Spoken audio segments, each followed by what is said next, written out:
যেগুলো ধরা খায় জেলে গেছে, এগুলো না জেলের মধ্যে আছে, ওদের বউ বাচ্চাগুলো কিন্তু আনন্দই আছে। কানাডাতে, ব্রিটেনে, আমেরিকায়, আর কিছু যে জায়গা নিয়েছে ভারতে। ভারতে যাওয়াটা ঠিক হয় না, ওরাই তো না খাইয়া মরে। এখান থেকে যারা পালায় গেছে ওদেরকে দিবে কোত্থেকে? আমার বাংলাদেশের মুসলমান কলকাতায় না গেলে গোটা কলকাতাই তো অচল হয়ে যায়।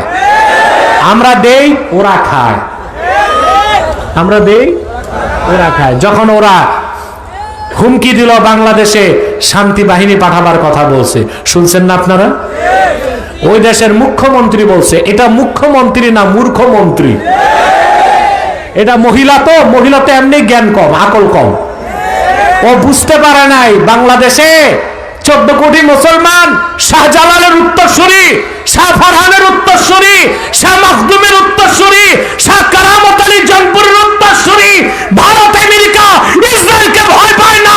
দেশের স্বাধীনতা রক্ষায় 14 কোটি মুসলমান 28 কোটি হাতে লাঠি তুলে নেবে ইনশাআল্লাহ।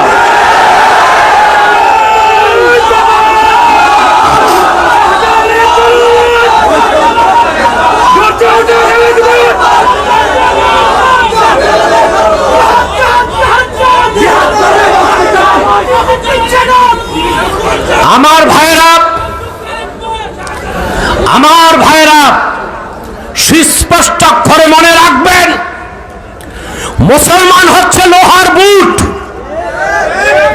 এটাকে চারবন করার কোন দাঁত পৃথিবীতে নয়।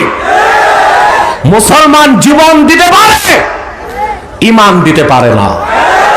ঈমান রক্ষায় সে তার গর্দানকে উৎসর্গ করে ঈমানকে টিকিয়ে রাখে। হিন্দুস্তানকে আগেও আমি সাবধান করছি, দেখছেন না? ওই মহিলা মুখ্যমন্ত্রী বক্তব্যের 2 ঘন্টা পর আমার বক্তব্য গেছে। এটা আমি বলে দিছি। তো আমার বক্তব্যের পর দেখছেন আপনারা, কলকাতায় ওদের কিছু সাংবাদিক আছে পাগল।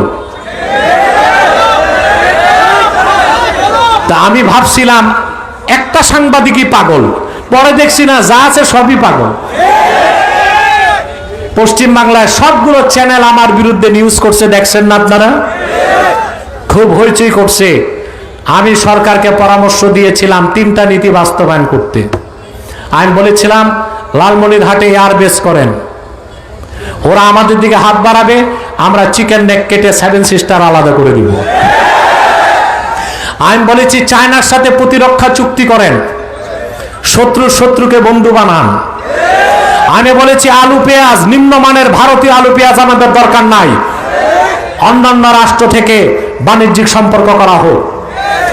আমার দেশের রুগী যাওয়া বন্ধ হয়েছে, কলকাতার ডাক্তাররা বসে বাংলাদেশের মানুষের কাছে ক্ষমা চাইতেছে, ওহে দেবতারা আসুন, আমরা 10% ডিসকাউন্টে ট্রিটমেন্ট করে দিব। দেখেন না আপনারা?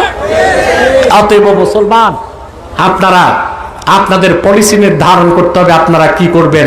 রাজনীতিবিদদেরকে আমি আমার অবস্থান থেকে পরামর্শ দেই, কিন্তু সরকার আমাকে ডাকলে আমি একটু দূরে থাকি। কেন দূরে থাকি? তারও একটা আমার ফিলোসফি আছে, সেটা হচ্ছে যে সরকার আমার কথা শুনবে এই গ্যারেন্টি যদি আমি পাই, তো 70 বার তার দরজায় দৌড়ায় যাব। কিন্তু আমার কথা শুনবে না, আমাকে নিয়ে ট্যাগ মেরে দিবে, এটা আমি চাই না। তাহলে দূর থেকে পরামর্শ দিব, সেটাই ভালো। 16 বছর আপনারা দেখেছেন বাংলাদেশের অনেক মৌলবী জালেমের দালালি করেছে হালুয়া রুটির ভাগ নিতে, করে নাই? এই মৌলবীরা কোথায়? ওদের আম্মাজান পালাইছে, সন্তানগুলোর খবর না।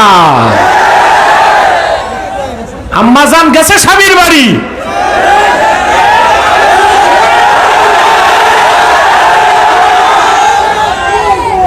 যে মানুষগুলোকে মিছিল করিয়েছে, মিটিং করিয়েছে, যে মানুষগুলোকে বাংলাদেশে এই রকম অবস্থায় রেখে গিয়েছে নিজের জীবন বাঁচাতে, বাংলাদেশের মানুষের নেতৃত্ব দেওয়ার কোন অধিকার তাকে আগামীতে দেওয়া হবে না। কর্মী রেখে এইভাবে পালায়, এক কাপড়ে, বিনা মেকআপে।